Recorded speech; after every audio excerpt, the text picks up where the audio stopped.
Hello, princess. Ito para sa'yo. Spaghetti tsaka fried chicken yan. May kasama na rin yung soft drinks.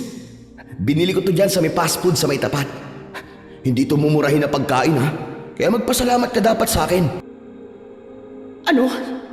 Magbibigay ka na nga lang ng pagkain para may kasama pang panunumbat. Hindi ba pwedeng magbigay ka na lang nang wala nang maraming sinasabi? Siyempre. Gusto ko malaman mo na special tong pagkain na ibibigay ko sa'yo. Kau naman, oo. Teka, sandali nga. Parang alam ko na yung galawan mong ganyan, Chester eh. Huwag mong sabihin na manliligaw ka sa akin. Hoy, para sabihin ko sa'yo hindi tayo talo ah. Walang ibang pwedeng mamagitan sa atin dalawa kundi bilang magkatrabaho lang. Ikaw ang driver at ako ang konduktor sa bus na minamaneho mo. Nagkakaintindihan ba tayo? Yun lang yun. Ang dumi-dumi naman ang utak mo. Binibigyan ka lang ng pagkain tapos iisipin mo na gusto na kagad kitang ligawan? Treat ko yan sa'yo. Kasi ngayong araw na ang huling biyahe ko. Yung last trip mamaya. Yun na ang huling beses na makakasama kita sa trabaho. Bakit? May maluba ka bang sakit? May taning na ba ang buhay mo? Wala no? Ikaw talaga oo. Ang totoo niyan, malapit na kasi akong pumuntan Taiwan. Magtatrabaho ako doon bilang isang factory worker. Sa susunod na linggo na nga ang flight ko eh. Tapos itong pagkain na to, treat ko lang talaga sa'yo to. At hindi kita bibigyan nito kasi gusto kong manligaw sa'yo. Saka wala naman akong balak na magkaroon ng girlfriend na tomboy no? Hoy, siraulo! Sinong tomboy ha? Hindi ako tomboy ha? Baka gusto mo suntukin ko yung bunganga mo. Oh yan. Yan ba ang hindi tomboy? Mang-uupak kagad? Bawat isa sa atin ay may kanya-kanyang klase ng biyahe sa buhay. May maayos, may payapa, at minsan ay meron ding malubak. Ngunit may pagkakataon na minsan ay naliligaw tayo. Pero paano kung ibang uri ng pagkaligaw ang mangyari sa'yo? Isang pagkaligaw na magiging daan upang manganib ang iyong buhay at makatagpo ka ng isang nilalang na ang akala mo ay sa kwento lamang nabubuhay. Magandang araw po sa inyo, Sir Blair. Ang kwento kong ito ay nangyari nung ako ay binata pa at nagtatrabaho bilang isang bus driver. Ang ruta ko ay Cubao, papuntang Cagayan. At wala akong kaalam-alam na sa huling biyahe ko sa aking trabaho ay isang karanasan sa buhay ko ang mangyayari na hinding-hindi ko makakalimutan. Tawagin niyo na lamang po ako sa pangalang Chester. At ito ang aking kwento. Sigurado ka ba nagbayad na lahat ng pasahero natin? Baka mamaya may makalusutan naman na hindi nagbabayad ha? Baka maulit yung nangyari sa atin nung nakaraan na nag-abono tayo ng halos 500. Ayoko ng aberya ha? At last trip ko na to. Nakapagbayad na po ang lahat, boss.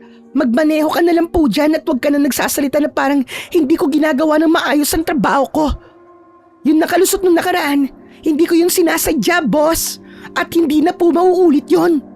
Ewan ko sa'yo. Hindi ko naman sinasabing sinadya mo yun eh. Alam mo kung ako sa'yo, baguhin mo yung ugali mong ganyan. Naku, napakabaskad mo. Ano ugaling sinasabi mo? Yung palagi mong iniisip na kapag kinakausap kita palagi mong iniisip na may masama akong intensyon sa'yo. Eh bakit hindi mo rin kasi baguhin ang paraan mo ng pagsasalita sa akin? Bakit hindi ka maging maingat sa mga salitang lumalabas dyan sa bunganga mo? O kita mo na. Nagpapayo lang ako pero galit ka na kagad. Saka alam mo kung ano pa dapat mong baguhin ha? Yang pagkilos at pananamit mo na para kang lalaki. Hindi ka ba nagtataka kung bakit walang nanliligaw sa'yo? Kasi iniisip ng lahat na tomboy ka. Wala akong pakialam sa iniisip ng ibang tao. Basta alam ko sa sarili ko na babae ako. At walang masama sa pagiging tomboy ha? Ganyan na ba talaga kayo mag-isip? Naiwan na ba sa kapanahunan ng mga lolo at lola nyo mga utak nyo? At walang mali kung ganito ako manamit. Dahil ganitong mga damit ang komportable ako. Komportable ah. Ikaw lang ang babaeng nakita kong komportable na nagsusuot ng polo at pantalon araw-araw. Tapos palagi ka pang nakasombrero. Pormahang lalaki yan eh. Malamang, konduktora ako dito. Alam nga naman na magsuot ako ng gown o kaya pang sagala habang namimigay ng tiket at nagsusukli sa mga pasahero.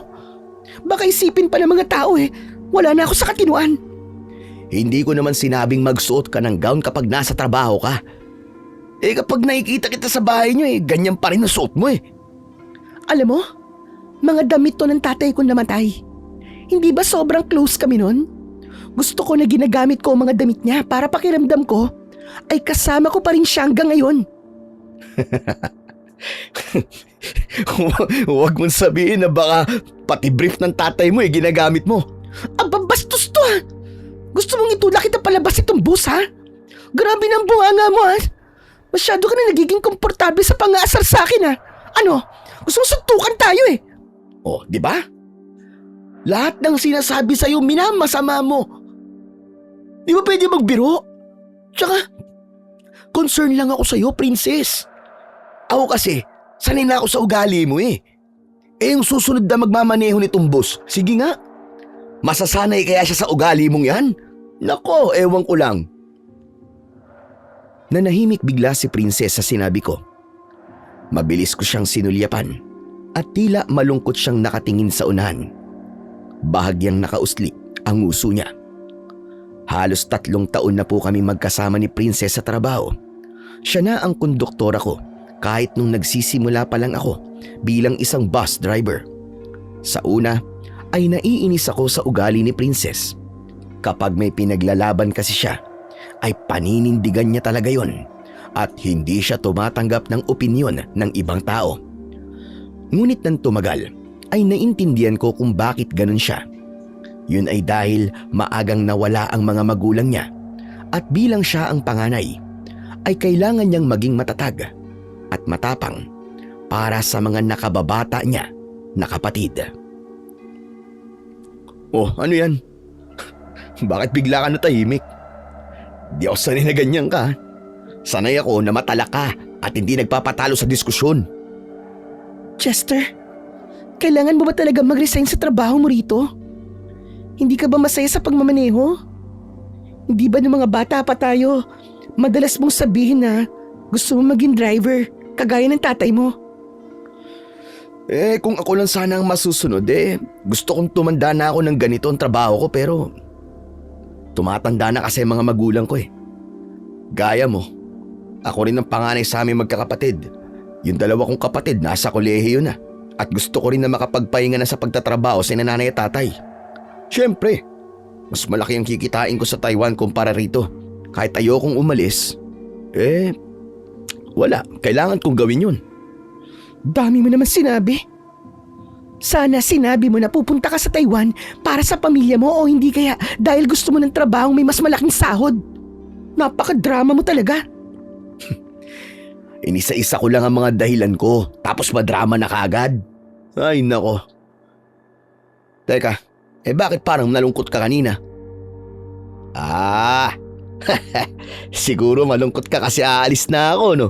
Kasi iba na magiging partner mo sa bus na to, no? Hoy, hindi no. Asa ka pa? Wala akong pakialam kahit umalis ka. Kahit pumunta ka pa sa buwan, ay hindi ako malulungkot. Pero naisip ko kasi na kahit papano tama ang sinabi mo. Hindi ako sigurado kung makakasundo ko ba yung papalit sa'yo. Yun na nga, gaya nga ng sinabi ko sa'yo, baguhin mo yung ugali mo na ayaw mong nagpapatalo kasi kung di mo aalisin yan, naku po, sigurado ako na makakaaway mo lang yung susunod na driver ng bus na to. Maniwala ka sa akin.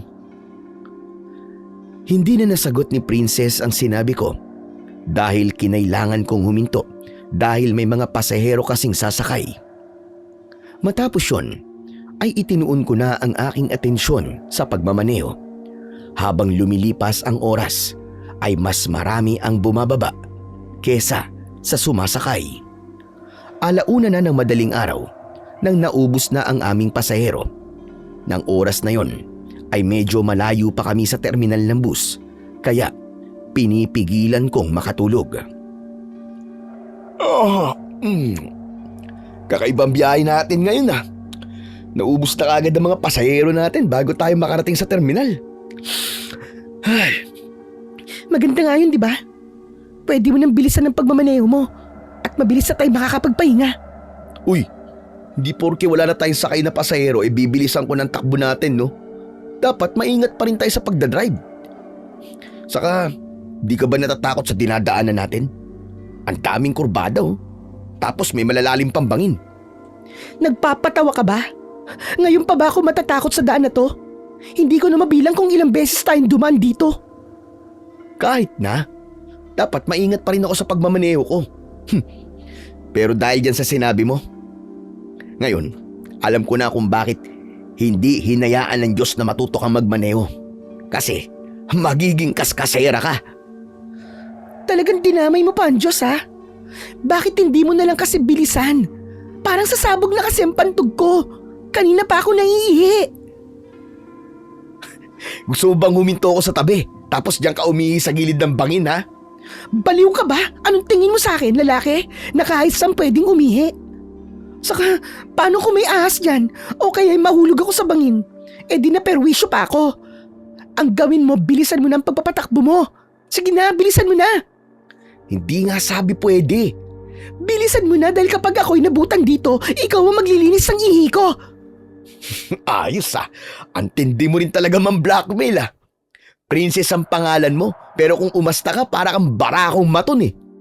Ang dami yung pang sinasabi. Iihi talaga ako rito, sige ka. Huy! Uy, ano ka? Huwag kang umihi dyan, siraulo ka! Sandaling nawala ang atensyon ko sa kalsada nang nakita ko sa gilid ng aking mata na akmang uupo sa sahig ng bus si Princess. Hindi ko akalain na ang 1 o 2 segundong pagsulyap ko kay Princess ay magdudulot ng isang pangyayaring magpapabago sa aming buhay. Isang malakas na tunog ang narinig namin. Agad kong inihinto ang bus sa gilid nang naramdaman kong may nabundol kami. Nahihintakutang tumingin ako kay Princess habang nanginginig ang mga kamay kong nakahawak sa manibela. Bakit ka tumigil? Ano nangyari? Ano kasi? Parang may nabangga ko. Ano? Bakit hindi ka kasi nag-iingat? Anong hindi nag-iingat? Nag-iingat ako. Ikaw may kasalanan nito, eh. Kasi inabala mo ko habang nagmamaneho ko. Hala, ako pa talaga ang sinisi mo? Eh ikaw itong may hawak sa manibela. Basta, ikaw may kasalanan. Kung di mo ako tinakot na iihi ka dyan, hindi sana mawawala ang atensyon ko sa pagmamaneho ko.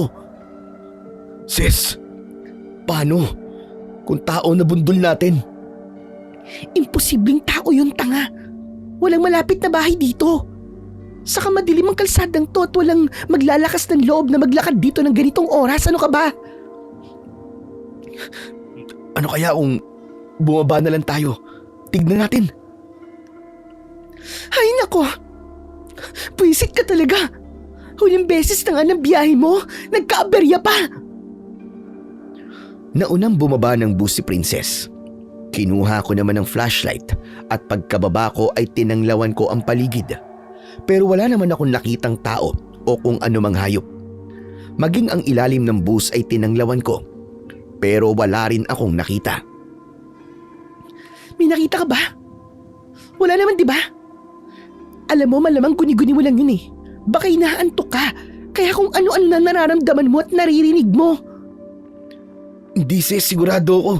May nabangga talaga tayo. Saka, tignan mo to. Eto. Tong gilid ng bus. Medyo may yupi at gasgas. Wala naman yung kanina eh. Malamang nasagi lang natin siya. Kaya lang, nasan kaya siya? Naku po, baka tumalsik sa kung saan na. Tara, hanapin natin. Maghanap kang mag-isa mo. Kung may nabangga talaga tayo, sana'y nakita na natin kagad yun. Saka wala naman dugo ah. Kaya wala tayong nabangga. Sandali nga. Hindi ko na talaga kaya. Teka lang. Ihing-ihi na ako. Oh, akala ko ba sa terminal ka naiihi? Eh hindi ko na nga talaga kayang pigilan eh. Pero saan kayo iihi dito? Bahala na. Diyan na lang siguro sa gilid ng bangin. Saan ba? Ayun. Medyo mataas ang damo nun. Doon ako iihi. Hoy, ikaw dito ka lang ha. Huwag kang susunod. Baka basohan mo ako ha. Kakaratihin talaga kita. Wala akong pagnanasa sa'yo, uy. Kaya wala akong balak na busohan ka. Saka hindi ko ugali ang mamboso sa babae, no? Sige na. Umihi ka na dun. At hahanapin ko muna yung nabangga natin. Kung meron man. Nagmamadaling tumakbo si Princess sa bandang unahan namin.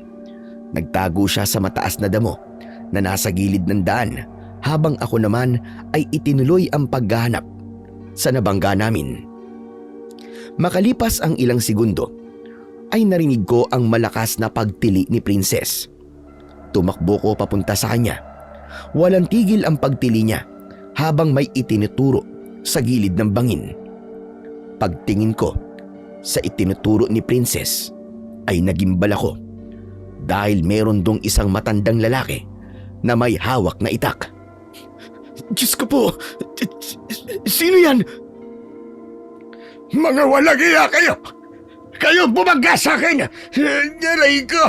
Ang sakit ng balakang at paa ko! Aray! Ibig sabihin, tumalsik kayo dyan? Ano pa ba sa palagay mo? Alam ka naman na pagtripan ko lang na humiga rito! Kasalanan mo talaga to, Chester eh. Bakit kasi hindi ka nag-iingat? Tignan mo ang ginawa mo. Nakakaawa naman si Tatang. Diyos ko, baka mamatay siya. Natigilan kaming lahat nang mula sa kung saan ay may narinig kaming tila pag-angil mula sa isang mabangis na hayop. Bumakas ang takot sa muka ng matandang lalaki. Ano ho yun? May mabangis na hayop po ba rito? Mas masahol pa sa mabangis na hayop ang nilalang na yun. Kung gusto niyo pang mabuhay, ay pumasok na kayo sa bus at umalis na kayo rito. Hindi ka pa po namin pwedeng iwanan dito, Tatang. Dadaling ka po namin sa ospital. Princess, tulungan mo ako na buhatin siya. Hindi na! Iwanan niyo na ako rito. Kaya ko sarili ko. Isa pa, hindi ako pwedeng umalis dito para magpunta sa ospital. Mapapatay ko na ang agaras! Naku po, sa palagay ko nag-hallucinate siya. Ganyan yung nangyari sa tatay ko eh. Nung nabanggaan ng bus ang jeep na minamaneho niya. Kung ano-ano sinasabi niya, yung pala, naapektuhan na ang utak niya pansamantala. Buhatin na natin siya, Ses. Kailangan natin siya madala kagad sa ospital. Bakit ba ayaw ninyong makinig sa akin? Sinabi ko na nga na umalis na kayo. Iligtas niyo na ang mga sarili niyo, ang kukulit ninyo! Hindi namin pinakinggan ang matandang lalaki. Maingat naming binuhat ni Princess ang matanda.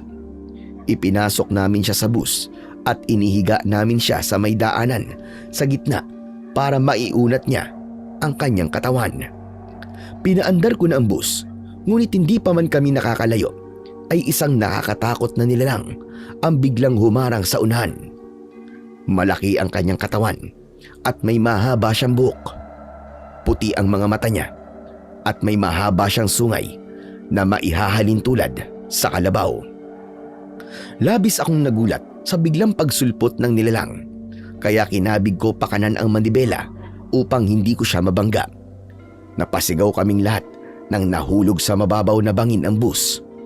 Naramdaman ko ang malakas na paghampas ng aking ulo sa matigas na bagay at matapos yun ay wala na akong naalala sa mga nangyari. Nang muling bumalik ang ulirat ko ay nakahiga ako sa matigas na papag.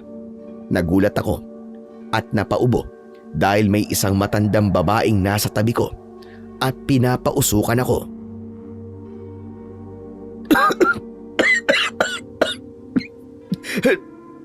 Ano ba yan? Tumigil ka na nga! Magkakasakit ako sa baga sa ginagawa mo eh! Gising ka na pala. Ising, sige na. Pwede ka nang umalis. Salamat sa paggamot mo sa bisita ko. Umalis ang matandang babae at tuluyang pumasok sa bahay ang matandang lalaki. Siya yung nabangga namin. May gamit siyang tungkod at napansin ko ang benda sa kaliwang paa niya. Tang, sino po ba yung matandang babae na yun? Bakit kung pausukan niya po ako para akong chicken inasal? Sising yun. Kilalang albularyo dito sa lugar namin. Yung pagpapausok na ginawa niya sa iyo para magising ka na. Pero Tang, sandali. Nasaan ba ako? Paano ako napunta rito? Matapos mahulog sa bangin ng bus, ay nawalan kayo ng malay ng kasama mo. Ako lang ang nanatiling may malay sa ating tatlo. Nang magsimula na sumikat ang araw, ay saka ako lumabas ng bus at humingi ako ng tulong sa mga kababaryo ko para madala kayo rito. Si Princess ho. Nasaan po si Princess? Yung kasama ko. Kumusta po siya? Buhay pa ba siya? Yung babaeng kasama mo, naroon sa labas, nagkakape habang nagpapahangin. Huwag kang mag-alala dahil buhay na buhay siya. Meron siyang konting sugat kagaya mo pero malayo siya sa bigit ng kamatayan. Tumayo ako kahit sobrang sakit pa rin ang ulo ko. Lumabas ako ng bahay at nang nakita ko si Princess na nakatayo sa tabi ng isang puno habang may hawak na tasa, ay patakbo kong lumapit sa kanya. Sa sobrang tuwa ko na okay siya, ay hindi ko napigilang yakapit siya ng mahigpit. Diyos ko, Princess! Salamat sa Diyos na ligtas ka! Akala ko talaga kung ano na nangyari sa'yo eh. Ano ba yan? Natapon tuloy ang kape ko eh. Saka ano ka ba? Huwag mo nga akong yakapin. Nagdidiri ako sa'yo. Sorry. Sorry, sobrang saya ko kasi nabuhay ka pa eh. Akala ko kasi hindi na tayo makakaligtas pagkatapos ng aksidenteng nangyari sa ating kagabi. Grabe siya oh, ang OA mo naman. Napakababa kaya ng bangin. Kung saan nahulog yung bus natin kaya imposibleng mamamatay tayo doon. Saka, ipapaalala ko lang ha, na ikaw ang may kasalanan kung bakit tayo na aksidente. Ano ba kasing pumasok sa utak mo at bigla mong inihulog sa bangin yung bus? Hindi ko naman sinasadyang ihulog yung bus sa bangin, ano ka ba? Nasa katinuan ako kaya hindi ko yung gagawin. Pero may humarang kasi sa unahan natin eh. Hindi ko alam kung nakita niyo yun pero nakakatakot talaga yung itsura niya. Para siyang halimaw at bakulaw na pinagsama. Ang agaras! Yun ang nakita mo! Sabay kaming lumingon ni Princess nang narinig namin ang boses ng matandang lalaki.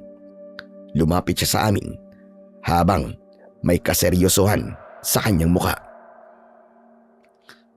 Ano pong sinabi niyo? Agaras? Ano ho yun? Ang agaras ay isang bihirang uri ng aswang. Karaniwan silang natatagpuan sa Kabikulan. Kaya masasabi ko na ang agaras na nandito sa aming baryo ay isang dayo kumpara sa ibang uri ng mga aswang. Masasabi ko na mas mapanganib ang agaras dahil hindi lang mga taong pinapatay at kinakain niya, kundi maging ang mahihinang uri ng mga aswang.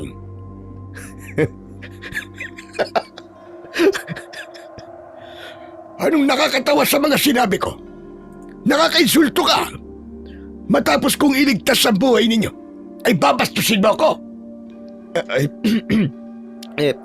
Pasensya na po. Pero natawa lang po kasi ako. Kasi hanggang sa panahon pa lang to meron pa rin naniniwala sa aswang. Sa bagay, mukhang lumaki kayo sa syudad. Kaya ganyan ang pag-iisip nyo. Pero masasabi ko maswerte kayo dahil hindi nyo naranasang mawalan ng mahal sa buhay nang dahil sa isang aswang na ilang taon nang sumasalakay dito. At isa pa, hindi pa ba sapat na pruweba ang nilalang na nakita mo kagabi para maniwala ka sa mga sinabi ko? Di ko naman po alam kung guni-guni ko lang ba yun o hindi. Alam mo sa sarili mo na hindi yun isang guni-guni lang. Hindi ka makakaramdam ng ganong katinding takot kung likha lamang yun ng utak mo. Ako na ang nagsasabi sa inyo na totoo ang agaras.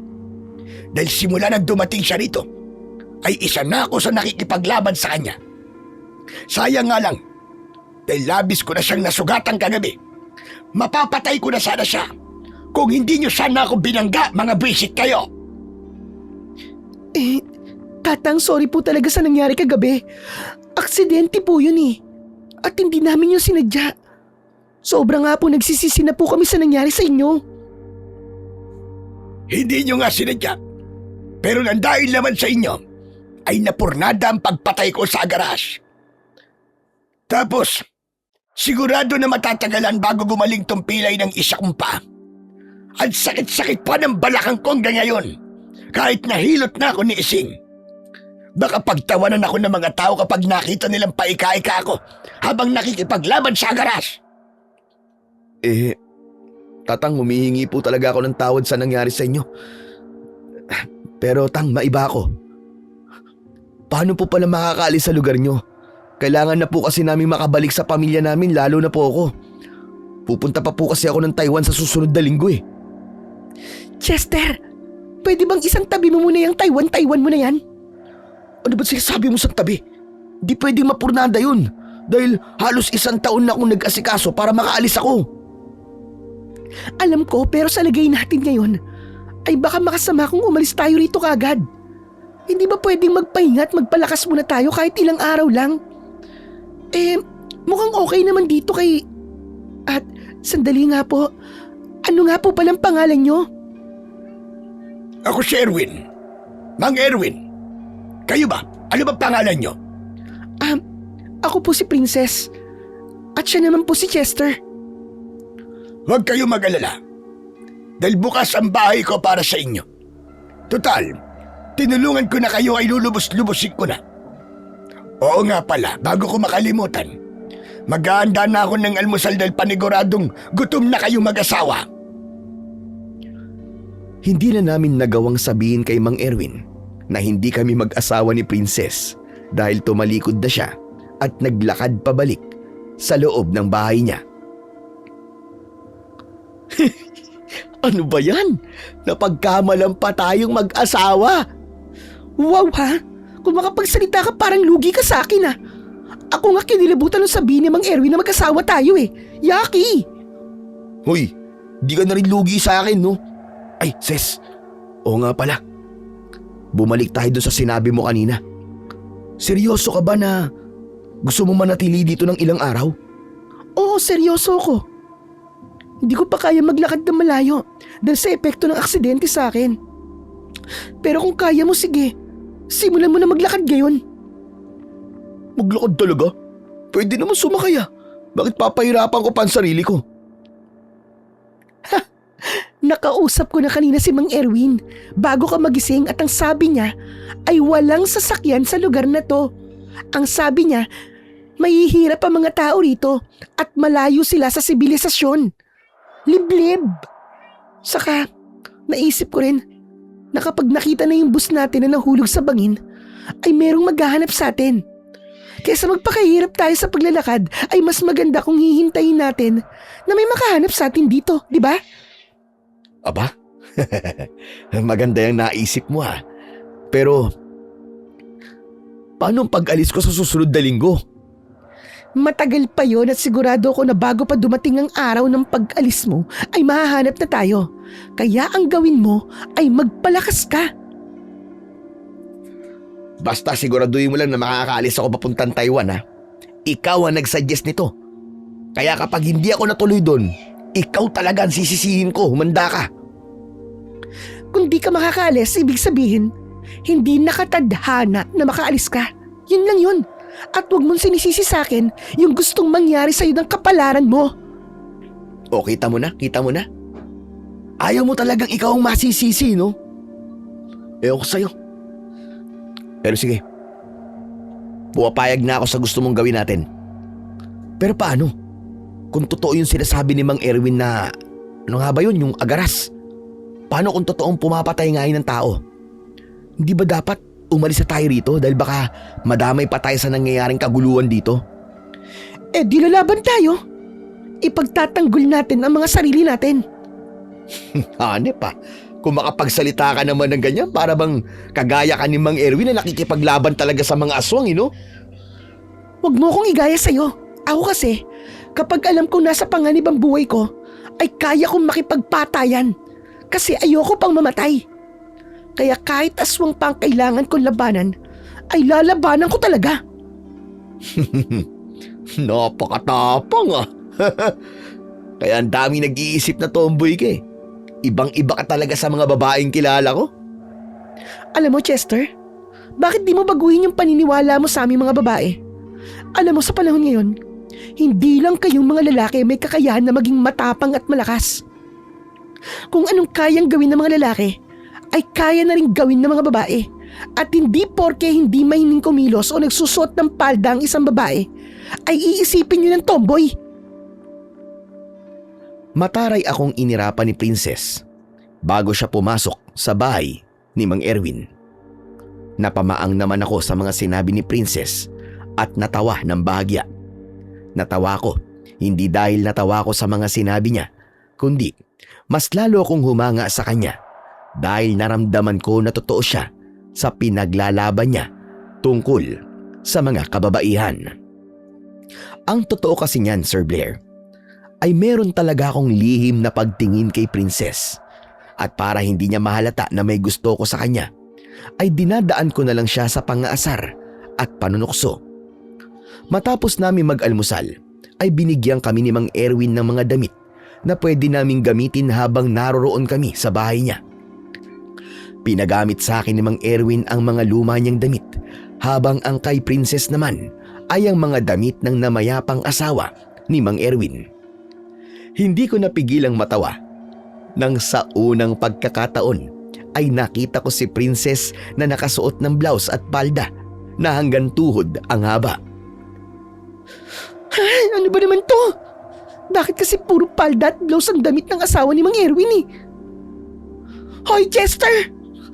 Nakikita kita ha? Anong tinatawa-tawa mo dyan? Nagtanong ka pa talaga. Nakakatawa yung itsura mo eh. Bigla naging babae ka tignan ngayon ah. Hanep ah. Bagay ah. Hindi ba ganitong damit ang gusto mong sinusot ko? Tapos nang nagsuot ako ng ganito, pagtatawa naman ako, buwisit ka. Ang gulo rin ng isip mo no? Si Mang Erwin pala, nasan siya? Lumabas. Pupunta raw sa palengke. Sasamahan ko nga sana pero ang sabi niya ay magpahinga na lang daw tayo dito. Ganun ba?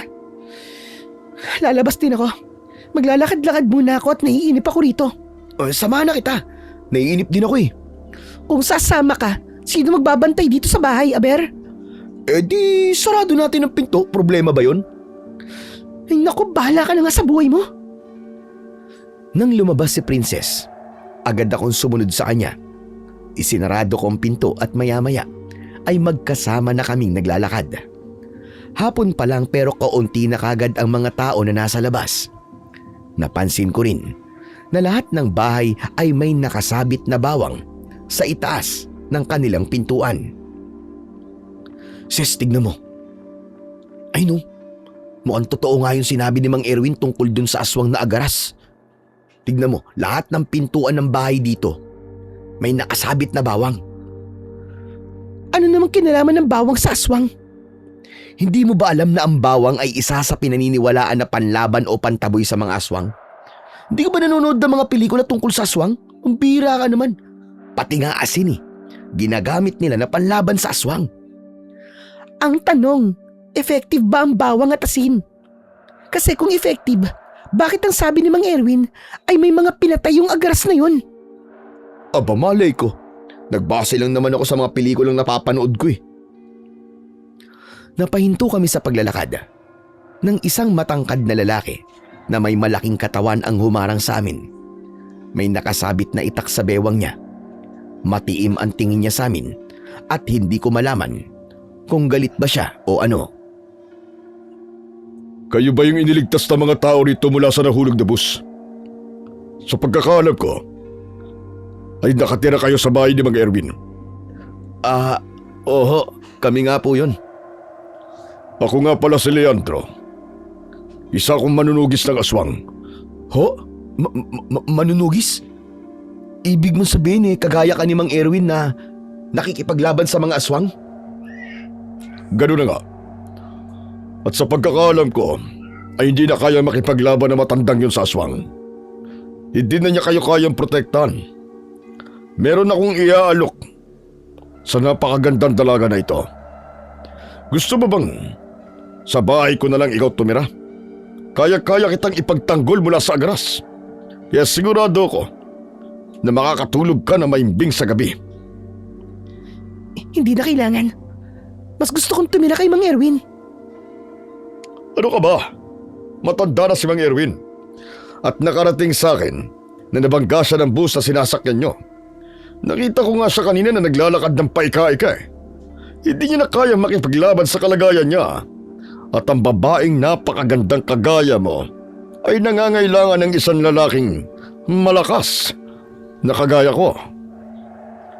Kung sakali man na umatake sa bahay ni Mang Erwin ng agras, ay kami nang bahala sa sarili namin. Kami na lang ang magpoprotekta sa mga sarili namin. Saka, bakit si Princess lang ang tutulungan mo? Bakit hindi ako kasama? Manahimik ka dahil di ikaw ang kinakausap ko.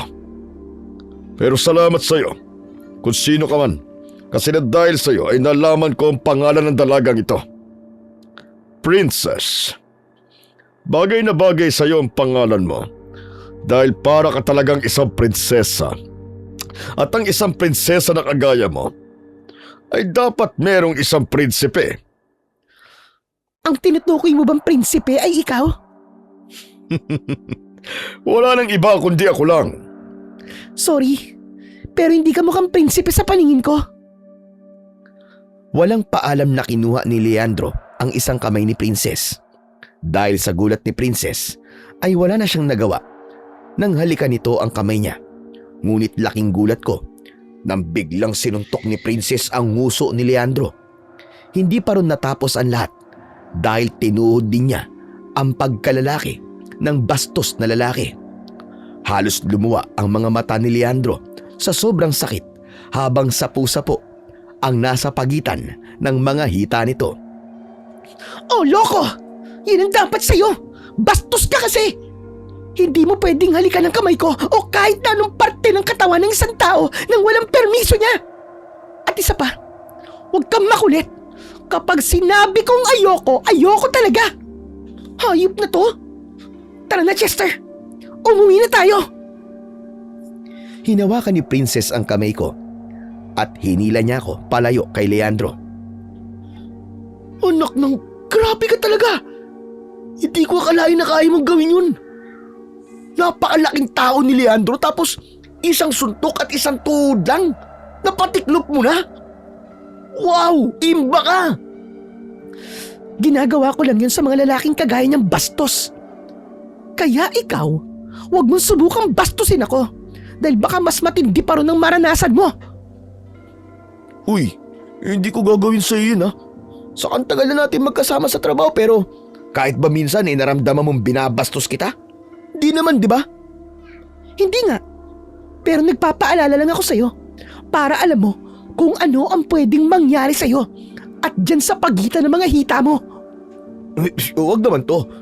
Tsaka, hindi talaga kita babastusin lalo na nang tutuhod ka pala ng... Alam mo na, ayoko mabaog ano. Gusto ko pang kumalat ang lahi ko. Pagka-uwi namin, ay agad na nagtungo sa batalan si Princess upang maghugas ng kamay. Natawa ko dahil diling-diri siya dahil hinalikan ni Leandro ang kamay niya. Napansin ko sa lamesa ang bayong na dala ni Mang Erwin nang umalis siya kanina. Kaya nalaman kong nakauwi na siya habang wala kami ni Princess. Hindi nga ako nagkamali dahil biglang pumasok si Mang Erwin. Saan kayo galing? Pagdating ko rito kanina ay wala na kayo. Naglakad-lakad lang po kami kasi nainip po kami. At may nakasalubong po kaming bastos na mukhang bakulaw na inalikan pa ang kamay ko nang walang paalam. Aba, sino ang bakulaw na tinutukoy mo? Leandro po ang pangalan ng bakulaw na yun. Sobrang bastos niya, hayop siya. Gusto pa niya doon ako tumira sa bahay niya para daw mapoprotektahan niya ako. Ganun ba magpoprotekta sa akin? Isang suntok at tuhod lang sa kaligayahan niya ay halos mapaluhod na siya sa sobrang sakit. Ano ka mo? Ginawa mo yung kay Leandro? Opo, bastos siya eh. Ganun talaga ang taong yun. Porque alam niya na kailangan siya ng mga tao rito. Dahil kagaya ko ay tinutugis rin niya ang agaras, ay malakas ang loob niyang maging bastos lalo na sa kababaihan na natitipuan niya. Maganda na may isang kagaya mo na pinakita sa kanya na hindi lahat ng babae ay papayag lahat sa gusto niya. Kung ganun, totoo pala yung sinabi sa amin ni Leandro na isa siyang manunugis ng aswang. Totoo naman yun. 2 angkan ng mga manunugis ang meron dito sa baryo namin. Ang angkan ko at ang angkan na kinabibilangan ni Leandro, sa madaling salita, para bang paligsahan para sa aming 2 ni Leandro ang pagpatay sa agaras. Kung sino ang makakapatay sa agaras, ay siya ang ituturing na pinakamalakas at mahusay na manunugis. Bakit kailangan niyo pa po magpaligsahan? Isa lang naman po ang gusto niyo mangyari, di ba? Sa ako magtutulungan kayo, aba di mas madali niyo mapapatay yung agaras na yun. Noon pa man, ay katunggalin na ng angkan namin sina Leandro pagdating sa titulo kung sino ang pinakamagaling na manunugis.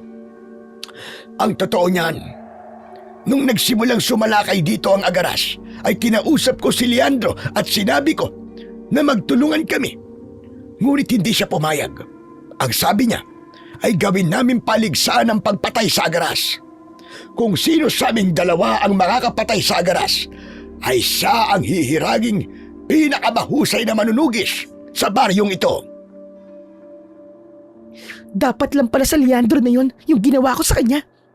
Dapat nga dinagdagan ko pa ng uppercut tsaka isang flying kick sa mukha eh. Napakataas pala talaga ng pride ng hinayupak na yon. Talaga palang mas mahalaga sa kanya na mapatunayan na siya ang pinakamagaling at malakas kaysa gawan ng paraan kung saan mas madali niyo mapapatay yung agaras. Hindi sa sinisiraan ko si Leandro. Pero ganun talaga ang ugali niya eh. Pero sa lagay ko ngayon, sigurado ko na si Leandro ang makakapatay sa agaras at hindi ako. Po, huwag niyo po sabihin yan. Oo, matanda na ho kayo pero sa palagay ko mas malakas at mas madiskarte po kayo kumpara sa kanya. Kumbaga mas mahaba na po ang experience niyo pagdating sa pakikipaglaban sa mga aswang. Kung tutusin, totoo naman ang sinabi mo, Chester. Hindi ba? Nasabi ko na sa inyo na nung gabi na nakita niyo ko, ay muntik ko na talagang mapatay noon ang agaras. Kaya lang nga nabangga niyo ko. Tapos ngayon, hindi ko na alam kung kaya ko pang makipaglaban dahil sa balakang at isa kong paa. Hay nako, buhay nga naman. Hindi talaga natin alam kung kailan darating ang kamalasan. Nahihiyang nagkatinginan kami ni Princess. Alam kong maging siya ay alam na kasalanan namin kung bakit naudlot ang pagresolba ni Mang Erwin sa problema ng kanilang baryo. Ganun pa man, hindi naman namin yung ginusto at kahit gusto naming tulungan si Mang Erwin ay wala naman kaming magagawa dahil wala kaming alam pagdating sa pakikipaglaban sa mga aswang. Pagsapit ng gabi, matapos ang hapunan, ay nagdasal si Mang Erwin sa harapan ng altar. Matapos yun, ay isang medalyon ang isinuot niya sa kanyang leeg. May kinuha siyang itim na bato mula sa isang kahon at iniligay niya yon sa bulsa ng kanyang pantalon. Matapos yun, ay isinabit niya sa bewang ang isang itak na nakalagay sa kaluban. Aalis po ba kayo? Tinanong mo pa? Malamang aalis si Mang Erwin. Sa palagay mo ba ay matutulog siya na may itak na nakasabit sa bewang niya? Sira ulo talaga tong taong to. Ito naman nagtatanong lang Ganito ang ginagawa ko tuwing gabi hanggang madaling araw. Nag-iikot ako upang tugisin ang agaras. Wala kasing nakakaalam kung kailan o sino ang susunod niyang magiging biktima. Kaya nagbabantay ako rito sa mga oras na alam ko na aktibo siya. Pero, Manong, di po ba delikado yung gagawin nyo? Pilay po kayo tapos masakit po ang balakang nyo, di ba? Kung makaharap niyo po yung agaras, hindi po kayo makakalaban na maayos niyan. Hindi naman pwedeng hindi ko to gawin, lalo na't itong tungkulin ko sa aming lugar. Isa pa, umiikot din naman si Leandro gabi-gabi. Kaya sigurado ko na kung sakaling makaharap ko ang agaras, ay wala na siya magagawa kundi ang tulungan ako. Hala, sige na. Kailangan ko nang umalis. Kayo na muna ang bahala rito sa bahay ko at huwag kayong lalabas ha. Ligtas naman kayo dito sa loob ng bahay ko dahil meron tong proteksyon laban sa kahit na anong uri ng aswang. Hindi kayo magagawang pasukin dito ng agaras. Kung ganun mag-iingat na lang po kayo, Mang Erwin. Pasensya na po kung hindi ka namin matutulungan. Tumango lang si Mang Erwin at saka siya lumabas. Isinarado ko na ang pinto at nagtaka ko. Nang nagtungo si Princess sa kusina, kinuha niya ang isa pang itak at nang lalabas siya ng bahay, ay agad ko naman siyang pinigilan. Uy, teka. Saan ka pupunta? Lalabas ka ba? Hindi mo ba narinig yung sinabi ni Mang Erwin? Dito lang tayo sa loob ng bahay niya at hindi tayo pwedeng lumabas. Hindi kaya ng konsensya ko na hayaan si Mang Erwin na makipaglaban sa agaras sa kalagayan niya ngayon. Naku naman Alam ko matapang ka. Pero hindi ito ang tamang oras para pairalin mo ang pagiging amasona mo. Hoy, aswang ang kakalabanin ni Mang Erwin at hindi isang normal na tao lang. Wala akong pakialam, Chester. Tayo ang dahilan kung bakit na-aksidente si Mang Erwin. Tayo ang rason kung bakit hindi siya makakalaban na maayos. Kaya gusto kong tulungan siya. Paano kung may mangyaring masama sa'yo? Paano na mga kapatid mo? Mag-isip lang Di ikaw na ang bahala sa kanila. Hindi mo naman siguro sila pababayaan, di ba? Diyos ko ka talaga. Talagang dinagdagan mo pa ang responsibilidad ko sa buhay Mabilis na lumabas si Princess at tahimik niyang sinundan si Mang Erwin. Hinabol ko siya at pilit ko siyang pinigilan, pero ayaw naman niya na magpapigil. Sis, bumalik na tayo. Kapag nalaman to ni Mang Erwin, magagalit sa atin yun. Wala akong pakialam. Makinig ka naman sa akin kahit ngayon lang Sis, delikado tong ginagawa natin Princess naman. Alam mo, kung natatakot ka, bumalik ka na sa bahay ni Mang Erwin. Kaya ko to nang hindi ka kasama.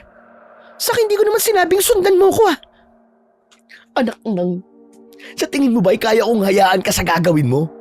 Kapag may nangyaring masama sa'yo, habang buhay akong uusigin ng konsensya ko. Huminto kami sa paglalakad. Nang narinig namin ang pag-angil ng agaras, tumakbo si Princess patungo roon at mas binilisan ko ang pagtakbo para maabutan ko siya. Hindi nagtagal ay nakita namin si Mang Erwin na mag-isang nakikipaglaban sa agaras. Kahit nahihirapan siyang gumalaw dahil sa pilay niya, ay hindi pa rin siya sumusuko. Pinipilit pa rin niyang makipaglaban kaya mas lalo ako na humanga sa kanya. Hanggang sa nakita namin si Leandro na nakatayo sa gilid ng daan. Pinapanood lang niya si Mang Erwin at tila wala siyang balak na tulungan ang matanda. Nilapitan ni Princess si Leandro at malakas niyang hinampas ang dibdib nito. Hoy! Ikaw na inutil kang bakulaw ka! Hindi mo man lang ba tutulungan si Mang Erwin? Nakita mo na nga nahihirapan siya! Nakatayo ka lang dito! Saka na lang ako tutulong kapag patay na siya. Laban niya yan at hindi ako pwedeng makialam. Hindi niya lang laban to. Laban to ng buong baryo niyo na ginugulo ng agaras na yun. Ngayon mo ipakita ang pagiging manunugis mo. Sige. Tutulungan ko si Mang Erwin. Pero sa isang kondisyon. Sasama ka sa bahay ko at doon ka natitira. Ituturing mo kong asawa at gagawin natin ang lahat na ginagawa ng mag-asawa. Ano? Payag ka ba, baby? Demonyo ka! Masahol ka pa sa aswang! Nataranta ako nang biglang matumba si Mang Erwin. Habang palapit sa kanya ang agaras, ay tumakbo naman si Princess. Sinaksak niya sa likod ng agaras pero tila hindi man lang yun nasaktan. Nang humarap ang agaras kay Princess, ay mabilis akong tumakbo upang iligtas siya. Kakalmutin sana ng agaras si Princess, ngunit iniharang ko naman ang aking sarili. Niyakap ko si Princess at napasigaw ako nang naramdaman ko ang pagbaon ng matutulis na kuko sa likod ko. Agad akong nakaramdam ng labis na paghihina. Napaluhod ako pero hindi ako bumitaw sa pagkakayakap kay Princess. Diyos ko, bakit mo ginawa yun? Hindi ka talaga nag-iisip! Nagawang itaboy ni Mang Erwin ang agaras nang paulit-ulit niya itong tagain. Nang wala na ang agaras, ay iniwanan na namin si Leandro at umuwi na kami. Pagdating naman sa bahay, ay pinadapa ako ni Mang Erwin sa sahig. Hinubad niya ang damit ko at pinahira niya ng langis ang mga sugat ko sa likod. Aray! Aray ko! Ang apte! Tama na po! Tama na! Magtiis ka! Kasalanan mo to dahil sinabihan ko na kayong huwag lumabas, pero lumabas pa rin kayo! Huwag niyo na pong sisihin si Chester, Mang Erwin. Ako po nakaisip na lumabas kami para tulungan ka. Napilitan lang po si Chester, samahan ako. Ay nako, huwag na huwag din ang gagawin niyo sa susunod.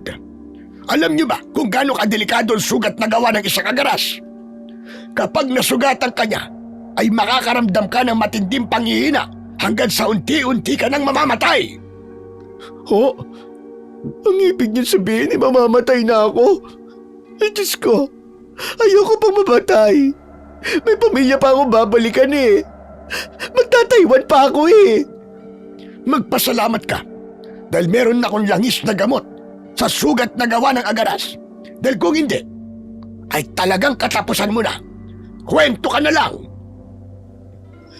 Hindi na po ba ako mamamatay dahil sa langis na yan? Hindi. Pero baka bukas pa bumalik ang lakas mo. Sa ngayon, ay patuloy kang makakaramdam ng panghihina. Ay Diyos ko, salamat po. Salamat. Akala ko talaga katapusan ko na. Sige lang po. Ibuhos niyo po lahat ng langis na yan sa likod ko. Bilisan niyo na. Kung ayaw niyo maulit ito, ay gawin niyo ang sinasabi ko sa inyo. Ay nako, huwag niyo na akong sundan sa tuwing lumalabas ako sa gabi. Kapag sinabi kong dito lang kayo, ang titigas talaga ng ulo niyo eh. Pasensya na po. Pero naisip ko kasi na hindi niyo kaya makipaglaban kaya baka kailangan niyo ng tulong. Speaking of tulong, kanina nakita po namin si Leandro. Kahit nakikita po niya na nahihirapan na kayo sa pakikipaglaban, aba, nakatayo lang ang hayop at hindi man lang kayo tinulungan.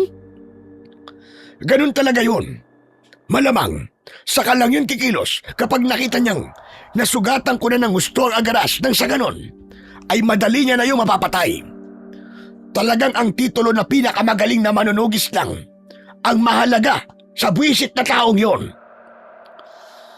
Talaga po palang sobrang sama ng ugali niya. Parang mas gugustuhin pa niyang mamatay ka kaysa tulungan ka niya, Mang Erwin. Sa totoo lang naaawa po ako sa inyo. Kahit alam niyo sa sarili niyong hindi niyo pa kaya makipaglaban ay nakikipaglaban pa rin kayo sa swang. Wala akong magagawa pagdating sa bagay na yan, Iha. Mahal ko ang baryong ito at kaya kong isantabi ang kahinaan ko para lang maprotekta ng lahat ng taong nakatira dito.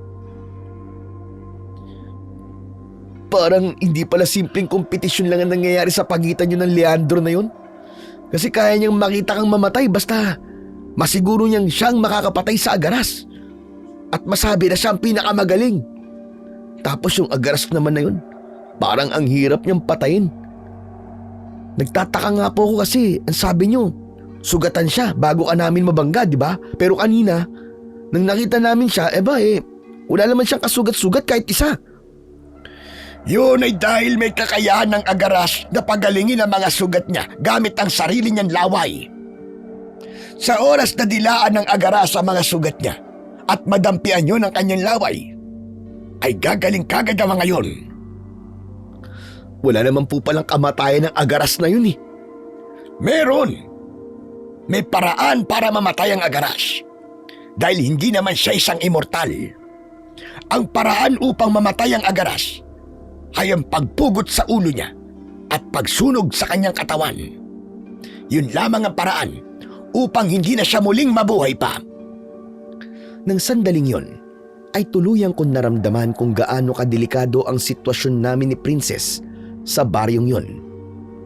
Kung ako ang masusunod, ay gusto ko na sanang umalis doon. Pero alam ko, natututulan ako ni Princess. Hindi kasi pwedeng ako lang ang umalis dahil hindi ko kayang iwanan si Princess sa lugar na yon.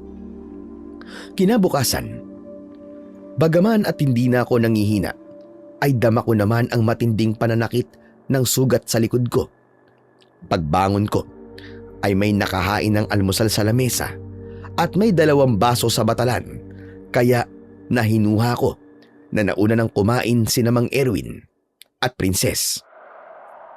Umupo na ako para kumain, pero hindi nagtagal ay narinig ko ang pag-uusap ni Mang Erwin at Princess sa likod ng bahay. At ang nakapagtataka ay tila pareho silang hinihingal. Hindi ko na po kayang hawakan. Sobrang tulas na. Hindi pwedeng makawala yan sa mga kamay mo. Higpitan mo ang hawak.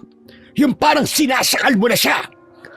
Kahit anong higpit ng paghawak ko, kumakawala po talaga siya. Mang Erwin, pwede po bang magpahinga na muna tayo kasi napapagod na ako? Hindi ka pwede magpahinga. Ginusto mo to. Kaya dapat mo itong tapusin. Diyos ko. Anong ginagawa nilang kababuyan sa likod? Ang unang pumasok sa utak ko ay may ginagawang milagro si Mang Erwin at Princess. Naisip ko yon base sa pag-uusap nila. Iniwanan ko ang pagkain at humahangos akong tumakbo patungo sa kinaroroonan nilang dalawa. Tumigil kayo, mga baboy! Hindi na kayo nahiya sa mga sarili nyo! Napahinto si Mang Erwin at Princess nang dahil sa pagsigaw ko. Maging ako ay natigilan nang nakita ko na wala pala silang ginagawang milagro. Parehas silang may hawak na itak at tagaktak ang pawis ni Princess. Hoy, abnormal! Anong sinasabi mo, mga baboy kami? Ha? Wala. Hindi ko nga rin alam kung bakit lumabas siya sa bunganga ko eh. Baka nananaginip lang ako. Si Raulo ka talaga. Princess, mamaya na natin ipagpatuloy ang ginagawa natin. Dahil naalala ko na kailangan ko magpunta sa kakilala kong panday. May itak kasi akong ipinagawa sa kanya at kukunin ko na yun ngayon. Sige po. Mag-iingat po kayo, Mang Erwin. Pagkaalis ni Mang Erwin ay pumasok si Princess sa bahay upang maghilamo sa batalan. May pagtataka ko siyang sinundan upang mag-usisa. Sis, ano palang ginagawa niyo ni Mang Erwin kanina? Bakit naririnig ko na may pinapahawakan siya sa'yo tapos ang sabi mo madulas? Pasensya na pero nung narinig ko ang pag-uusap niyo, naisip ko na meron kayong ginagawang kababalagan eh. Yak! Nakakadiri ka talaga! Napakadumi ng utak mo, Chester! Ang sinasabi ko madulas ay yung hawakan ng itak, tanga! Hindi ba kilala mo naman ako napawisin at pasmado ang kamay? Hindi lang kamo kamay ang pasmado sa'yo, kundi pati na rin ang bibig mo. Kung pasabugin ko kaya yung bibig mo? Sorry naman, pero naiintindihan ko na ngayon kung bakit ganun kayo mag-usap ni Mang Erwin.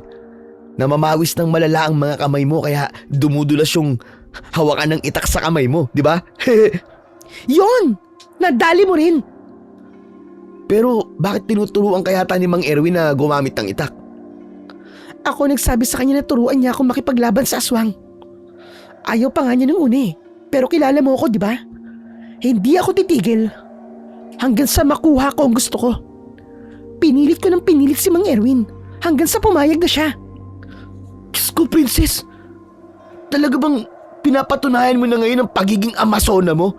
Anong pumasok sa utak mo at gusto mo makipaglaban sa aswang? Dahil nga sa hindi kaya ng konsensya ko na tayo ang dahilan kung bakit hindi nakakalaban na maayos si Mang Erwin dun sa agaras na yon. Sobrang laki kaya ng perwisyong nagawa natin sa kanya, Chester. Kung hindi natin siya nabangga, malamang napatay niya na nung gabing yun ng agaras. Pero hindi niya nagawa yun ng dahil sa atin. Pero hindi natin kagustuhan na mabangga natin siya. Aksidente yun eh. Wala namang may gustong mangyari yung kay Mang Erwin eh. Ano ka ba? Aksidente man o hindi, tayo pa rin na may kasalanan kung bakit hanggang ngayon ay buhay pa ang agaras na yun. Isa pa, na-realize ko rin kagabi na baka may dahilan kung bakit ako napunta sa lugar na to. Naniniwala ako na hindi ito isang aksidente lang. Baka hinayaan ng Diyos na mapunta ako rito upang tulungan si Mang Erwin sa pagpatay sa agaras. Hanep. Di ko na talaga alam kung ano tumatakbo sa utak mo, Princess. Oo, alam ko matapang ka, pero ibang bagay niyang gagawin mo. Isang malakas na klase ng aswang ang agaras. Sina Mang Erwin at Leandro na nga na totoong manunugis ng aswang eh. Nahihirapan na mapatay yun, ikaw pa kaya? Wala akong sinabi na gusto kong ako ang makakapatay sa agaras. Ang gusto ko lang tulungan ko si Mang Erwin, tapos. Sana maintindihan mong magkaibang bagay yon. Magkaibang bagay nga. Pero ilalagay mo pa rin sa panganib ang sarili mong buhay. Ano ka ba? Hindi mo ba talaga naiisip ang mga kapatid mo, ha? Kapag may nangyaring masama sa'yo o sabihin na nating mamatay ka, paano na sila? Di ba ikaw lang ang inaasahan nila, Princess? Ipagpapasa Diyos ko na lang ang lahat. Kung nakatakdang mamatay ako sa gagawin ko, ay malugod ko yung tatanggapin. Tutulungan ko si Mang Erwin at kahit na anong sabihin mo, ay hindi mo na kayang baguhin ang desisyon ko. Nang muling lumabas ng bahay si Princess, gusto ko pa sana siyang kausapin at kumbinsin na wag nang ituloy ang kanyang binabalak, ngunit hindi ko na yung ginawa. Alam ko kasi na totoo yung sinabi niya, Sir Blair. Kahit na anong sabihin ko ay hindi ko na kayang pigilan ang nais niyang gawin. Lalo na't kilala ko si Princess na hindi marunong makinig sa sinasabi ng ibang tao. Pagsapit ng gabi ay kasama na ni Mang Erwin si Princess sa paghahanda sa pagtugi sa agaras. Inabutan ni Mang Erwin si Princess ng isang itak. Habang hawak yun ni Princess ay pinunasan yun ng matandang lalaki ng langis na nakalagay sa maliit na bote. Para saan po yung langis na pinahid niyo sa talim ng itak? Ang langis na yan ang magiging dahilan upang maging epektibo ang itak mo sa pakikipaglaban sa agaras. Isa yang banal na langis. Kailangan nating gumamit ng ganyan dahil hindi pangkaraniwang aswang ang agaras. Naiintindihan ko na po. Kaya pala madulas ang lahat ng itak dito ay dahil sa langis na yan. Hindi lang pala dahil sa pasmado ang mga kamay ko. Princess, hindi na ba talaga magbabago ang isip mo? Nandito ka pa naman kaya pwede ka pang umatras. Nag-usap na tayo tungkol dyan, Chester. Huwag mo nang sayangin ang laway mo sa pagpigil sa akin kasi hindi ka magtatagumpay. Mang Erwin, baka po pwedeng huwag ka pong pumayag na sumama si Princess sa'yo sa pagtugi sa agaras. Para sa akin hindi po sapat na sinanay mo lang siya kaninang umaga tapos sasabak na agad siya sa laban. Isa pa, babae po siya. Ano po ba laban ng isang babae sa isang aswang, di ba? Bakit kung magsalita ka ay parang napakaliit ng tingin mo sa mga kababaihan? Hindi porke babae ay hindi kayang makipaglaban sa aswang. Para sa kaalaman mo, may mangilan-ngilan akong nakilalang mga babaeng manunugis at masasabi ko na talagang mahusay sila dahil hindi puro lakas ng katawan ang ginagamit nila. Dahil meron din silang puso. Saka hindi ko isasabak si Princess sa laban kung alam ko na hindi pa niya kaya. Oo, kanina ko nga lang siya sinanay. Pero nakitaan ko na kagad siya ng determinasyon at husay. Sa palagay ko, ang dahilan nun ay ang kagustuhan niyang tulungan ako. O ano, narinig mo ang sinabi niya, Chester. Kaya sana, itahimik mo na lang yung bunganga mo at tanggapin mo ang desisyon ko. Saka alam mo, nakakagulat na mas naiintindihan ng isang matandang kagaya ni Mang Erwin ang kayang gawin ng isang babae kumpara sa'yo. Ikaw naman matutuwa na sana ako sa'yo. Pero ipinamukha mo pa sa akin na matanda na ako. Ay nako, ang mabuti pa umalis na tayo dahil baka umaatake ng agaras. Hindi natin dapat hayaan na may mabiktima pa siyang muli. Teka sandali. Ako, anong gagawin ko? Ano pa nga ba? Di dito ka lang sa bahay. Huwag kang lalabas dahil ligtas ka rito. Matulog ka kung gusto mo. Teka.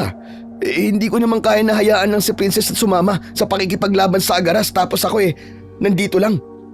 Sasama na lang din ako sa inyo. Tutulungan ko kayo. Sigurado ka ba? Hindi mo ba pagsisisihan ang desisyon mo na yan? Hindi po. Noon pa man magkasama na po kami ni Princess sa trabaho at gusto ko kung anong gagawin niya sa lugar na ito. Gagawin ko rin. Pero Mang Erwin, hindi nagsanay si Chester. Baka kung ano lang ang mangyari sa kanya. Saka ano ba nakain mo at bigla mong naisip yan, Chester? Hayaan na natin siyang gawin ang gusto niya. Chester, kunin mo ang isang itak sa kusina at pahira mo ng langis na nandun sa altar. Bilisan mo na at hihintayin ka namin sa labas. Paglabas ni na Princess at Mang Erwin ay agad akong kumilos. Kinuha ko ang isang itak sa kusina at pinahirang ko yun ng banal na langis. Sinundan ko ang mga kasama ko at saka kami naglakad-lakad sa buong baryo. Nakarating kami sa kasukalan at doon ay narinig namin ang pag-angil ng agaras hanggang sa nakita namin si Leandro na nakikipaglaban sa agaras. Kinalmot ng agaras sa dibdib si Leandro. Malakas siyang itinulak ng agaras kaya pahiga siyang natumba. Aatakihira sana ng agaras si Leandro pero sabay na sumugod sina Erwin at Princess. Pinagtataga nila ang agaras at tinamaan yun sa iba't ibang parte ng katawan nito. Mamatay ka ng demonyo ka! Napakarami mo ng buhay na kinuha at hindi na kami papayag na madagdagan pa yon! Bumagsak ang depensa ng agaras at nang tila maramdaman ito na wala na itong laban ay mabilis itong tumakbo para tumakas. Hoy! Bumalik ka rito! Huwag kang tuwag! Palagi ka nalang tumatakas kapag alam mo matatalo ka na! Pabayaan mo na muna sa Princess. May ibang pagkakataon pa para mapatay natin ang agaras na yan. Si Leandro, siya ang kailangan nating unahin sa... Si Leandro, siya ang kailangan nating unahin sa ngayon. Dahil matindi ang tinamo niyang sugat. Lumaki ang respeto ko kay Mang Erwin. Nang narinig ko yun, hindi ko kasi akalain na sa kabila ng kasamaan ng ugali ni Leandro, ay pipiliin pa rin niya itong tulungan. Pinagtulungan naman naming buhatin si Leandro at dinala namin siya sa bahay ni Mang Erwin. Nagpaalam sa amin si Mang Erwin dahil aniya, susunduin niya ang albularyang si Aling Ising upang gamutin si Leandro. Hindi niyo na dapat ako dinala rito. At bakit ba kayo nakailam kanina? Labang ko yun sa agarsa. Hindi ko kailangan ng tulong niyo, aray ko. At sakit ng mga sugat ko. Ganyan talaga maririnig namin sa'yo matapos ka naming iligtas, ha? Imbis na magpasalamat ka, kung ano-ano pa ang sinasabi mo. Bakit? Sinabi ko ba tulungan niyo ako? Hindi naman, di ba? Isa pa, kung hindi kayo nakialam, malamang inagawa ko ng patayin ang agaras na yun. Talaga lang ha? Sigurado ka na mapapatay mo na sana yung agaras? Parang iba kasi yung nakita namin nung dumating kami. Ha? Saka pwede ba? Kahit sa pagkakataong to, ibaba mo naman yung pride mo na mas matataas pa sa mga bundok dito sa Cagayan. Hindi ka man lang ba inuusig ng konsensya mo? Kasi nung gabi na si Mang Erwin ang nangangailangan ng tulong mo ay nakatayo ka lang at pinapanood lang siya. Tapos nung ikaw na nasa ganong kalagayan, alam mo bang hindi man lang nagdalawang isip si Mang Erwin na tulungan ka, ha? Hindi nakapagsalita si Leandro sa sinabing yun ni Princess. Umiwas siya ng tingin sa amin na para bang nahiya na siyang makipag-usap. Makalipas ang ilang sandali ay dumating na si Aling Ising. Nilinisan niya muna ang mga sugat ni Leandro at saka nito yon nilagyan ng langis na gamot sa sugat na gawa ng agaras. Tumulong si Mang Erwin sa paglalagay ng benda sa katawan ni Leandro at dahil hindi pa nito kayang gumalaw, ay doon muna ito nagpahinga sa may sala. Nang lumabas si Mang Erwin, ay sinundan ko siya dahil napansin kong mabigat ang loob niya. Anong ginagawa mo rito? Pumasok ka na at mahamog na ng ganitong oras. Napansin ko po kasi na kailangan niyo po ng kausap eh. Kung ano man po yung nasa loob po ng dibdib niyo, pwede niyo naman po sabihin sa akin yan. Nasa loob ng dibdib ko? Abay, di puso't baga. Yun ang nasa loob nito. Joker din pala kayo, Mang Erwin. Seryoso po ako. Nagbibiro lang naman din ako. Pero tama ka. Medyo mabigat talaga ang dibdib ko ngayon dahil di ko inakala na magagawa kong tulungan si Leandro sa kabila ng hindi magagandang bagay na ginawa niya sa akin. Lalo na yung pinanood niya lang akong nahihirapang labanan ng agaras. Simple lang naman po ang sagot dyan eh. At yun ay dahil isa ka pong mabuting tao. Alam ng utak mo na hindi mo dapat tulungan kanina si Leandro dahil magkatunggali kayo. Pero mas nanaig ang kabutihan po ng puso nyo.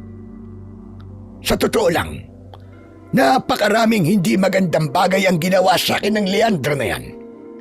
Andyan yung sinisiraan niya ako sa ibang tao at sinasabi niya na mahina na ako kaya hindi ko na kayang maging manunugis. Pero nakita ko kanina, napapatayin siya ng agaras. Ay hindi ako nagdalawang isip na iligtas siya. Tama lang po ang ginawa nyo. Saka meron po akong paniniwala na ang mga taong masama kapag pinakitaan mo ng kabutihan ay magiging mabuti rin. Madalas po kasi na ang mga taong kagaya ni Leandro ay hindi nakaranas ng kabutihan mula sa ibang tao o sa mismong pamilya niya. Kaya puro kasamaan ang pinapakita at ginagawa niya sa mga taong nakapaligid sa kanya. Kaya wag niyo pong isipin na mali ang ginawa niyong pagtulong kay Leandro. Tama po ang ginawa niyo, Mang Erwin. At saludo po ako sa inyo. Tinapik ko ang likod ni Mang Erwin pagkatapos ko siyang saluduhan. At umasa ako na kahit papano ay nabawasan ang bigat sa dibdib niya dahil sa mga sinabi ko. Naunawaan ko kasi kung bakit naramdaman yun ni Mang Erwin. Kahit kasi siya ay nagulat ng pinili niya na tulungan si Leandro, gayong sanay silang dalawa na palagi silang magkakumpetensya. Pagsapit ng umaga ay nagising kami na wala na si Leandro. Sigurado kami na habang tulog kami ay umuwi na siya sa bahay niya. Sa almusal ay hindi namin napigilang pag-usapan si Leandro. Grabe, ibang klase talaga si Leandro, no? Kahit pabalang o labas sa ilong na pasasalamat, aba, wala tayong narinig sa kanya. Ganun talaga mga taong mataas ang tingin sa sarili nila at hindi marunong tumanaw ng utang na loob. Hindi na nakakagulat na hindi siya nagpasalamat kasi talagang masama yata ang ugali niya. Ay nako, ewan ko. Pabayaan na natin si Leandro. Baka kasi nahihiya rin siya magpasalamat sa atin. Ang importante ay ligtas ang buhay niya. Naliwanagan kasi ako sa mga sinabi mo kagabi, Erwin. Tama ka sa sinabi mo na sa kabila ng mga hindi magagandang bagay na ginawa sa akin ni Leandro, ay ayoko pa rin may mangyaring masama sa kanya. Naniniwala ako na maging si Leandro ay hindi makapaniwala na tutulungan ko siya. Kaya hindi niya pa alam kung paano magpapasalamat sa atin. May sasabihin din po pala ako. Hindi lang po ikaw ang naliwanagan, kundi ako rin po, Mang Erwin. Ano ka mo? Ano namang ibig mo sabihin? Naliwanagan na po ako na kailangan ko rin magsanay sa pakikipaglaban po. Gusto ko na po kayong tulungan ni Princess sa pagtugis at pagpatay sa agaras. Tama po si Princess. Kami po ang dahilan kung bakit nahihirapan ka makipaglaban ngayon. At ang totoo po niyan, ako lang po talaga ang dahilan dahil nung naaksidente ka pong nabangga ng bus, ako nagmamaneho nun eh. Kaya kung meron man dapat na tulungan ka sa pakikipaglaban sa agaras, ako ho yun. Sigurado ka ba dyan, Chester? Baka kasi sa una ka lang matapang, pero kapag oras na ng pakikipaglaban, bigla ka na lang umatras. Hindi ko may papangako na hindi ako matatakot. Pero kaya kong ipangako na hindi ako aatras.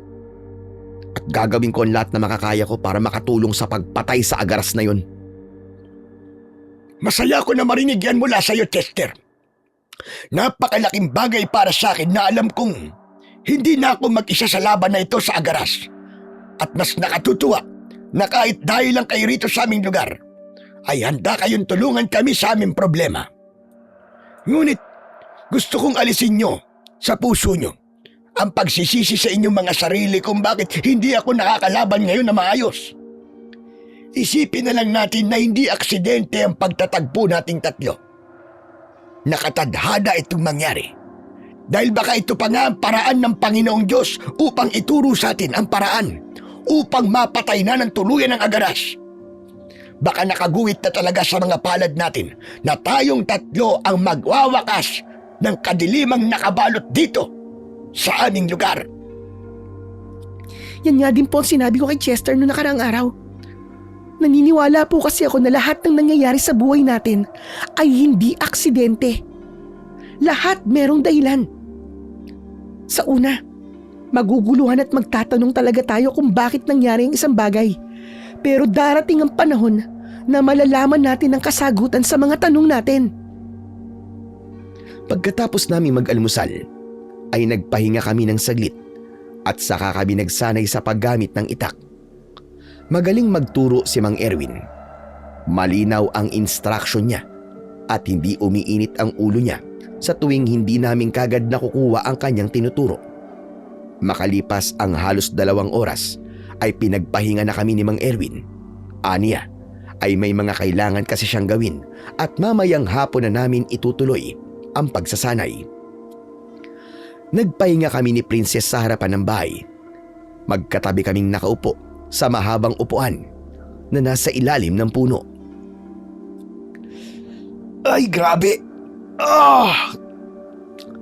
Grabe palang ginagawa ni Mang Erwin, no? Akala ko simpleng sandata lang ang itak pero ang dami palang pwedeng gawin gamit yun. Bakit sumusuko ka na ba? Hindi, no? Buo na ang loob kong tulungan kayong patayin ng agaras. Nagbibiro lang ako. Alam ko namang desidido ka na kagaya ko na tulungan si Mang Erwin at sobra ako natutuwa na nilakasan mo ang loob mo. Siyempre, nakakahiya sa'yo eh. Ikaw tong babae tapos ikaw pa ang mauunang magpakita ng tapang kaysa sa akin? Aba, di naman pwede mangyari yun, no? Wala naman kasi sa kasarian ng isang tao ang pagiging matapang. Babae man o lalaki ay may kakayahang maging matapang kung gugustuhin niya. Tama ka naman dyan sa sinabi mo. Sa totoo lang, sa ilang araw nating magkasama, ang dami-dami ko natutunan sa'yo. Natutunan ko na hindi porke hindi mahinhin ang isang babae ay tomboy na siya. Saka, may mga babaeng kagaya mo na kayang gawin ang karaniwang ginagawa ng isang lalaki. O baka mas higit pa nga eh. Buti, nalaman mong tama ang mga sinabi ko sa'yo. Sorry na. Pero maiba ako. Ano na palang gagawin natin kapag natalo na natin yung agaras? Uwi na ba tayo? Kung ako ang tatanungin, gusto ko talaga na umuwi na tayo. Kaya lang, alam mo kung gaano kahirap makaalis sa lugar na to dahil walang transportation dito eh. Ipagdasal na lang natin na sa sandaling ito ay meron na naghahanap sa atin at makita na nila tayo. Gabi-gabi ko kayang pinagdadasal yan. Miss na miss ko na kasi ang nanay at tatay ko, pati na mga kapatid ko. Sigurado ako na nag-aalala na sila sa akin. Miss ko rin naman ang mga kapatid ko, pero sa ngayon, hindi pa ako pwedeng umuwi sa amin. May mission pa tayong kailangan tapusin dito eh. Aminado ko na may takot akong nararamdaman sa gagawin namin, Sir Blair. Pero naniniwala ko na normal na matakot sa isang bagay o gawain na hindi tayo pamilyar. Ang importante ay handa tayong harapin ang takot na yun at gawin ng isang bagay na kahit alam nating delikado, basta para yon sa ikabubuti ng mas nakararami. Kinagabihan ay mas lalong tumindi ang kaba at takot ko nang naghahanda na kami sa paglabas para tugisin ang agaras. Nilagyan namin ng banal na langis ang aming mga itak. Akala ko ay aalis na kami pagkatapos nun, pero tinawag kami ni Mang Erwin. Nagtaka kami ni Princess nang ibigay sa akin ni Mang Erwin ang suot niyang kwintas na may palawit na medalyon, habang kay Princess naman ibinigay niya ang itim na bato. Bakit niyo po ibinigay ang mga to sa amin? Hindi po ba anting-anting niyo to? Naisipan ko kasi na mas kailangan niyo ang mga yan kaysa sa akin. Habang hindi natin napapatay ang agaras, ay kayo munang dalawa ang gagamit niyan. Yang medalyon na suot mo, Chester, yan ang magbibigay sa iyo ng kakaibang lakas at talas ng pakiramdam. Habang ang itim na bato mo naman, Princess, ay proteksyon laban sa agaras. Ilagay mo yan sa bulsa ng palda mo at gagana na ang kapangyarihan niyan. Pero, paano po kayo, Mang Erwin? May iba pa po ba kayong anting-anting na pwede niyo pong gamitin? Ang totoo, wala na. Yang dalawa lamang ang meron ako. Ang isa naman ay para sa proteksyon ng bahay na ito. Ngunit hayaan niyo na, huwag niyo na akong isipin. May anting-anting man o wala, ay kaya kong labanan ng agaras. Kaya kong ipagtanggol ang sarili ko. Pero Mang Erwin, sigurado po ba kayo? Hindi ba delikado? Sigurado ako. Dahil kung hindi ay hindi ko ipapahiram ang mga yan sa inyo. Basta tandaan nyo na hindi nyo pwedeng iasa ang lahat sa anting-anting. Kailangan nyo pa rin gamitin ang sarili nyong lakas at diskarte. Gamitin nyo rin ang mga itinuro ko sa inyo kanina. At huwag din nyong aalisin sa isip nyo na malakas na uri ng aswang ang isang agaras. Kahit tatlo tayo, ay mahihirapan pa rin tayong pabagsakin siya. Lalo na ngayon, na sigurado kong hindi makakalaban si Leandro dahil may mga sugat siya. Malamang ay hindi yun lalabas ngayong gabi dahil nagpapagaling pa siya. Wala rin naman po silbi ang Leandro na yun eh. Saka wag na po tayong umasa na tutulungan niya tayo. Bahala siya sa buhay niya. Tama ka naman dyan sa sinabi mo, Princess. Kaya mabuti pa umalis na tayo. Ikaw, Chester. Ano? Handa ka na ba? Sigurado ka na ba talagang sasamahan mo kami? Oo naman po. 100,000% sure po ako na sasamahan ko po kayo. Wala na pong atrasan to. Bakbaka na. Kung ganoon ay tara na. Mag-iikot muna tayo sa baryo. At kapag hindi natin nakita ang agaras, ay sa kasukalan tayo susunod na pupunta. Isang mabilis na panalangin ang aming ginawa bago kami tuluyang lumabas ng bahay. Una kaming nag-ikot sa buong baryo at nang hindi namin nakita ang agaras, ay dumiretso na nga kami sa kasukalan. Ayon kay Mang Erwin, ay madalas sa lugar na yun nagtatago ang agaras bago ito sumalakay sa mismong baryo. Sa gitna ng aming paglalakad, ay bumigat bigla ang pakiramdam ko. Teka. Teka lang. Nararamdaman niyo rin ba yung nararamdaman ko? Parang biglang bumigat ang hangin ah. Tapos parang may mabigat na bagay na nakadagan sa dibdib ko. Nararamdaman mo yan dahil sa medalyon.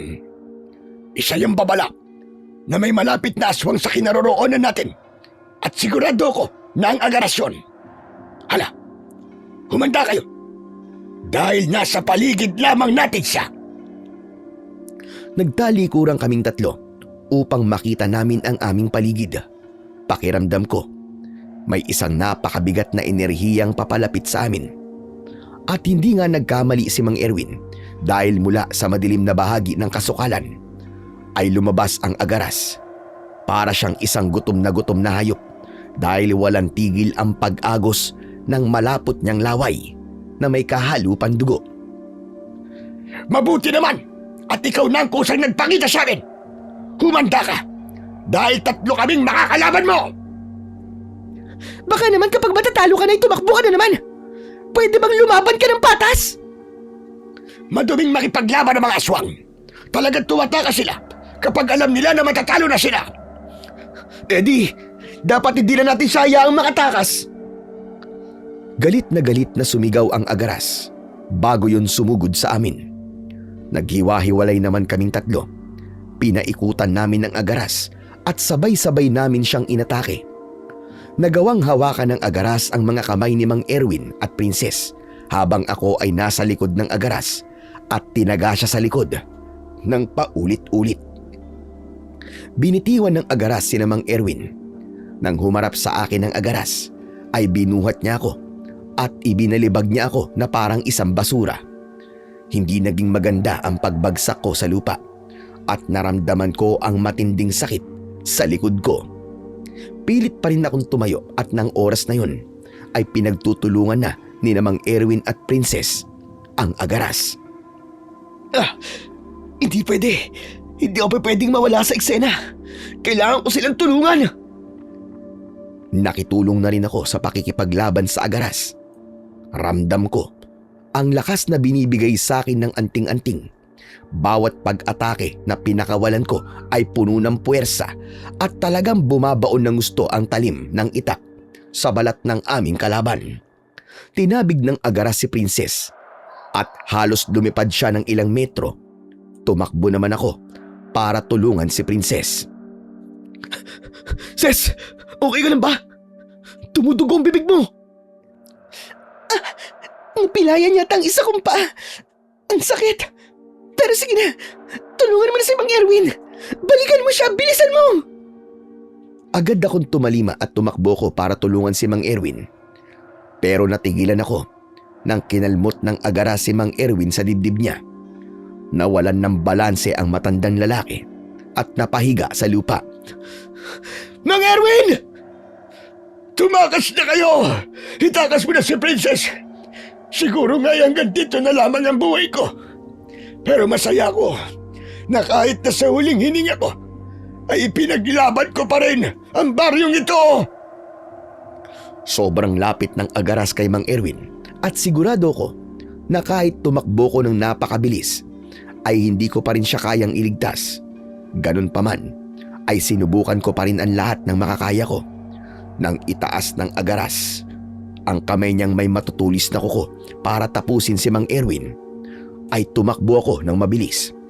Ngunit laking gulat naming lahat nang mula sa kung saan ay isang palaso ang bumaon sa leeg ng agaras. Napaatras ang aswang hanggang sa natumba siya. Mas lalo kaming nagulat nang dumating bigla si Leandro na may dalang pana. Binitiwan niya ang pana at hinugot ang itak mula sa kalubang nakasabit sa bewang niya. Leandro? Anong ginagawa mo rito? Hindi pa ba malinaw sa'yo? Malamang tinutulungan kayo. Lumapit si Leandro kay Mang Erwin at tinulungan niya itong tumayo. Totoo ba ito? Nandito ka para tulungan kami. Hindi ka pa naman siguro bingi para hindi marinig ng malinaw ang sinabi ko kanina. Tara na, sabay na nating tapusin ang agaras. Pero pwedeng ikaw na lang ang gumawa nun dahil ikaw ang nakapagpatumpa sa kanya.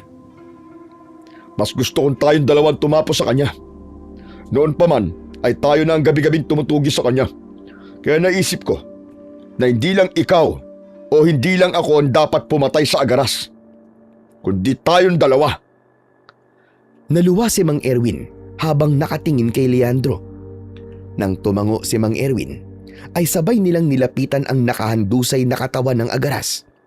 Napapikit ako nang salita nilang tinaga ang leeg ng agaras hanggang sa humiwalay ang ulo nun sa katawan nito. Lumapit si Princess sa akin at nang nagkatinginan kami ay ngumiti siya sa akin ng matamis. Matapos mapugot ang ulo ng agaras ay tinabunan namin ng mga tuyong dahon ang katawan nito. Handa si Leandro sa pagkakataon na yun dahil may dala siyang posporo. Nang sindihan niya mga tuyong dahon, ay mabilis siyang umapoy at pinanood naming apat ang paglamon ng apoy sa katawan ng agaras. Sa wakas, matapos ang ilang taon ay wala na ang agaras. Hindi ko akalain na ang paraan lang pala para mapatay siya ay kung magtutulungan tayong dalawa, Mang Erwin. Noon pa man, ay alam ko nang yan ang tanging paraan para wakasan ang agaras. Kaya lang, ay ayaw mo namang makipagtulungan sa akin dati. Kaya hindi talaga ako makapaniwala sa nangyari ngayon. Ano man ang dahilan kung bakit mo kami tinulungan, ay maraming salamat. Ang dahilan ko kung bakit ko yung ginawa ay dahil sa pinakitaan niyo ako ng kabutihan. Hindi ko inasahan na sa kabila ng masasamang nagawa ko sa iyo, ay pinili mo pa rin akong iligtas. Marami rin akong napagtanto sa mga sinabi sa akin ni Princess noon nandun ako sa bahay mo, Mang Erwin. Aminado ko na napakataas ang tingin ko sa akin sarili at wala akong ibang gustong gawin kundi ang patunayan na ako ang mas magaling at mas malakas na manunugis. Para sa akin, ay isang malaking sampal kapag ikaw ang nakapatay sa agaras. Iniisip ko na baka sabihin ng mga tao na natalo ko ng isang matandang kagaya mo. Pero hindi ko naisip na iisa lang ang misyon nating dalawa. At dapat ay nagtutulungan tayo dahil tayong lahat din naman ang makikinabang kapag namatay ang agaras. Hindi mo alam kung gaano ako kasaya sa mga sinabi mo ngayon, Leandro. At sana ay ito na ang maging simula ng mas maayos nating samahan. Makakaasa ho kayo, Mang Erwin, na hindi na ako magiging masama sa inyo. Nangangako rin po ako na magbabago na ako. Oo nga pala, Princess. Gusto ko rin sanang humingi ng tawad sa iyo sa naging asal ko nung unang beses tayo nagkita. Nang napagtanto ko na mali ang ginawa ko, ay nasabi ko sa sarili ko na tama lang na sinuntok mo ko at tinuhod mo ko nung araw na yon. Pero masakit ha. Patawad.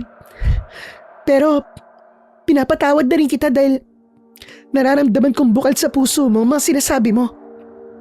Huwag ka mag-alala dahil hindi ako nagtatanim ng galit. Basta nakikita ko na nagbabago ang isang tao. Nang tuluyan ng tinupok ng apoy ang katawan ng agaras, ay umuwi na kami sa bahay ni Mang Erwin. Si Leandro naman ay sa bahay niya dumiretso. Magaan ang dibdib na umupo kaming tatlo sa harapan ng bahay ni Mang Erwin habang ninanamnam namin ang katahimikan ng gabi. Sigurado ako na simula ngayon ay ganitong klase na ng kapayapaan at katahimikan ang mararanasan namin dito. At yun ay dahil sa inyong dalawa. Bakit naman ho sa amin dalawa lang? Halos wala naman po kami na itulong ni Princess eh. Saka kayo naman po talaga ni Leandro ang pumatay dun sa agaras at hindi naman kami. Napakalaki ng naitulong yung dalawa, Chester. Bukod sa nakipaglaban din kayo sa agaras, ay kayo rin ang nagbigay sa akin ng lakas na loob para lumaban. Hindi nyo man napapansin, pero pilit ko kayong pinoprotektahan mula sa agaras. Kailangan din po namin magpasalamat sa inyo. Kasi kayo po ang naglabas ng natatago naming tapang. At maraming salamat din po sa pagkupkup sa amin ni Chester.